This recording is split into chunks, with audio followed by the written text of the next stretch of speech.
Olá, estamos de volta com Direito em Tópicos, o canal do YouTube com aulas de direito grátis. A gente está no módulo 4 do Direito Penal Parte Geral, onde nessa aula aqui a gente vai começar a primeira aula sobre o tópico ilicitude, onde a gente vai começar aqui com uma breve abordagem sobre o seu conceito e características e vamos iniciar o tema sobre o estado de necessidade, beleza? Mas só que antes de começar, relembrando aqui, quem não se inscreveu, se inscreva no canal, gente, para não ficar de fora das novidades semanais que eu coloco aqui. E também para ajudar a manter esse canal ativo, né, gente? Sua participação é muito importante para a gente. Consulte também um link disponível na descrição desse vídeo do canal para visualizar nossos livros, né, de compilações dos nossos cursos. E para maiores informações é só acessar o nosso site, direitoemtópicos.com. Então vamos lá, ilicitude.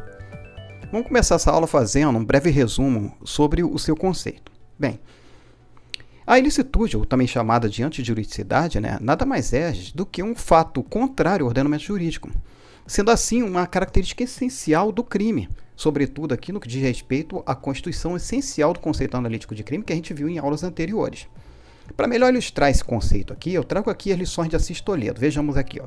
A ilicitude na área penal não se limitará à ilicitude típica, ou seja, a ilicitude do delito está sempre e necessariamente típica.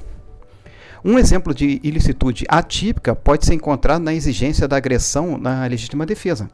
A agressão que autoriza a reação defensiva na legítima defesa não precisa ser um fato previsto como crime, isto é, não precisa ser um ilícito penal, mas deverá ser, no mínimo, um ato ilícito, em sentido amplo, né, por inexistir legítima defesa contra atos lícitos. A partir daqui, a gente pode ver agora uma classificação feita pela doutrina em relação à ilicitude, antes da gente adentrar em estado de necessidade. A ilicitude ela pode ser classificada de duas formas. Pode ser uma ilicitude formal, que é o quê? Uma conduta antagônica ao ordenamento jurídico. É simplesmente a relação de contrariedade entre a conduta e a norma penal. É isso. Isso é uma ilicitude formal. A ilicitude material, que é o quê? É o que é um resultado necessário, gente, que possa ensejar o quê? Uma lesão, uma exposição a perigo de lesão a um bem jurídico que é tutelado pela norma penal. Assis Toledo explica também aqui, de forma bem sensata aqui, a ilicitude formal, de forma que ela é atrelada à ideia de ilicitude material. A gente pode, que ela pode ser vista como uma só ideia. Vejamos aqui o que ele diz. Ó. Um comportamento humano que se põe em relação de antagonismo com a ordem jurídica não pode deixar de lesar ou de expor a perigo de lesão os bens jurídicos tutelados por essa mesma ordem jurídica. Isso leva à conclusão de que a ilicitude, tal como definimos anteriormente, só pode ser uma só, ou seja, aquela que se quer denominar redundantemente de material. Ou seja, aquele aglutina essas duas ideias de ilicitude formal e material como uma coisa só. Bem, então, vendo isso aqui, a gente pode analisar aqui rapidamente a ilicitude dentro do contexto do conceito analítico de crime. Relembrando o que a gente viu na aula anterior, né, a ilicitude ela compõe esse conceito analítico de crime. Eu trago aqui a lição de Welzel para resumir esse tópico aqui para a gente passar mais rápido. A tipicidade, a antijuridicidade e a culpabilidade são três elementos que convertem uma ação em um delito.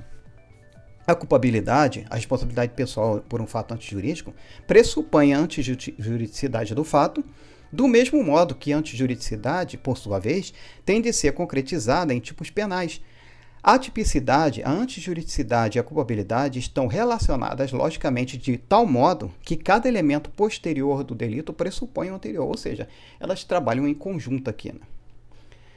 Pois, tem bastante assunto aqui para a gente falar sobre ilicitude, né? Essa parte conceitual, teórica, mas para a gente não se estender muito, vamos agora direto à primeira causa de exclusão de ilicitude, né? Nessa primeira aula, vamos falar aqui sobre o estado de necessidade, beleza? Quem quiser saber mais, dá para pesquisar aí e se aprofundar um pouquinho mais sobre o contexto doutrinário de ilicitude. Vamos lá então em estado de necessidade, né? Que é o foco principal dessa aula. Bem, no Código Penal Brasileiro, o estado de necessidade está disposto lá no artigo 24, conforme o seguinte teor. Considera-se em estado de necessidade quem pratica o fato para salvar de perigo atual que não provocou por sua vontade nem podia de outro modo evitar direito próprio ou alheio, cujo sacrifício, nas circunstâncias, não era razoável exigir-se. Como a gente pode ver aqui, no estado de necessidade, o agente ele defende um bem jurídico de outro, ou próprio, né, onde ambos estão amparados pelo ordenamento jurídico. Um conflito de bens, nesse caso aqui, ele pode resultar na prevalência de um bem sobre o outro. É como se colocasse cada bem tutelado em uma balança e se analisasse qual desses bens tem mais valor para a sua defesa. Nesse caso aqui surge um princípio chamado princípio da ponderação dos bens, onde vários bens são sopesados e a partir daí avaliados para a tomada da decisão drástica, que tem que se eliminar um para prevalecer o outro. Um exemplo clássico que a doutrina traz é o conflito entre a vida e o patrimônio, por exemplo, né? Onde o indivíduo quebra um vidro de um carro, por exemplo, para arrombar a porta, né? E salva uma pessoa que tem risco de vida dentro desse carro. No primeiro momento ali você estaria incorrendo num crime de dano ao patrimônio, mas justificado pela excludente de estado de necessidade. Bem, o estado de necessidade ele pode ser classificado de duas formas. O estado de necessidade justificante e o estado de necessidade exculpante. Mas para compreender a diferença, a gente tem que compreender o que? Umas teorias aplicadas a esse caso, que é a teoria unitária e a diferenciadora. Beleza?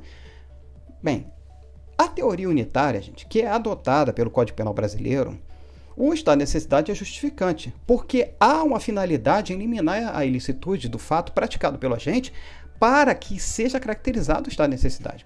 O que isso quer dizer aqui é que não importa se o bem protegido é de valor superior ou igual. O importante aqui é que ambas as situações elas possam ser tratadas pelas causas de exclusão de ilicitude. Por exemplo, ao se salvar uma vida, né, resultar na morte de outra vida, você salvando a vida e resulta na morte de outra vida, uma situação de equivalência, né? Não teremos aqui a análise de exclusão de culpabilidade, mas sim o quê? Uma exclusão de ilicitude. Essa é a ideia trazida no caso do estado de necessidade em relação à teoria unitária, beleza? Já no que tange a teoria diferenciadora, ela busca diferenciar o quê? O estado de necessidade justificante, que exclui a ilicitude, como a gente viu, do estado de necessidade desculpante, que exclui o quê? A culpabilidade. Considerando assim que os bens eles estão em conflito.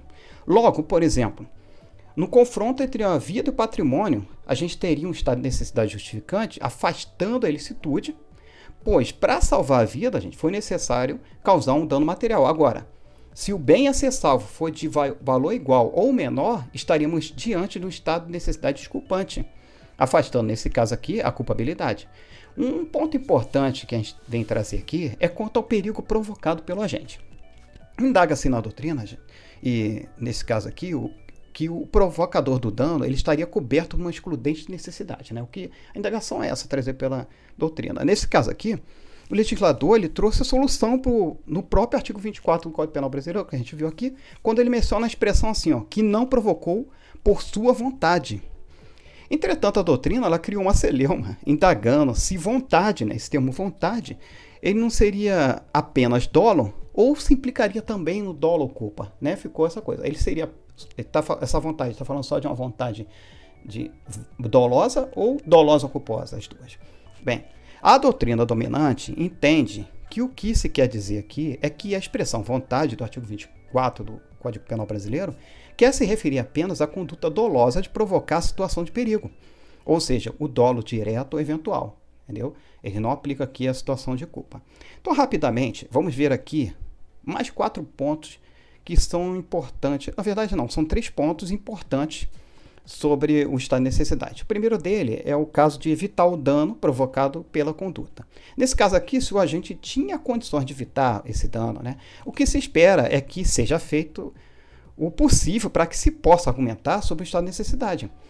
Ou na escolha entre 2 opções, por exemplo, né, optar por aquela que seja menos gravosa para a vítima, também seria aqui uma condição que ensejaria clamar por uma excludente de ilicitude de estado de necessidade. O outro ponto seria o estado de necessidade próprio de terceiro. É permitido aqui por lei, né? Pois aqui temos a prática de um ato, gente, que visa salvaguardar um perigo atual, que não foi provocado pelo agente, né? E que não tinha outro modo de evitar, buscando o quê? O que se busca aqui? Assegurar o direito próprio de terceiro. Então, é possível o estado de necessidade próprio de terceiro. E o último ponto aqui para a gente averiguar também é o dever legal de enfrentar o perigo. É um ponto muito polêmico, né? Aqui a gente tem o dever legal que um profissional tem, que tem que estar previsto em lei, né, esse dever legal, para que seja exigido de profissões ou de situações específicas uma ação de praticar atos que busque a todo custo enfrentar o perigo para preservar aquele bem jurídico que está sendo ameaçado. No parágrafo 1º do artigo 24 do Código Penal Brasileiro, né, há a seguinte previsão: não pode alegar estado de necessidade quem tinha o dever legal de enfrentar o perigo. Ou seja, então, essa previsão desse dever tem que estar escrito na lei. Não é só um dever legal tácito, tal. Ele tem que estar expresso, entendeu? Então, a pessoa tem que ter uma obrigação legal para tal. Um exemplo clássico aqui, que a gente pode trazer, é o caso do salva-vidas, né, que se recusa a entrar em um mar revolto, né, tendo condições para isso, obviamente, né, para salvar uma pessoa que esteja se afogando. Claro, a legislação brasileira, o salva-vida, ele tem a previsão de ter uma lei dizendo que tem a obrigação de ir lá salvar tal, com equipamento, etc. Então, se ele se recusar e a lei impelindo a ele ter que fazer, ele responde, ele não pode alegar estado de necessidade, né? Então, o assunto aqui, estado de necessidade, gente, ele possui vários aspectos que podem ser estudados, né, com várias doutrinas e tal, mas aqui o foco do nosso trabalho não é estender demais a aula, né, é fazer o mais curto possível, então eu trouxe os principais tópicos aqui para a gente poder entender melhor sobre esse assunto, beleza? Então a gente pode concluir mais uma aula do módulo 4 de Direito Penal Parte Geral, onde a gente estudou a primeira parte sobre ilicitude, analisando seu conceito e características e abordando também uma causa de excludente de ilicitude, que é o estado de necessidade. Na próxima aula a gente vai dar continuidade ao estudo da ilicitude e a gente vai estudar uma outra excludente, a legítima defesa, beleza? Então a gente vai ficar por aqui e até a próxima aula.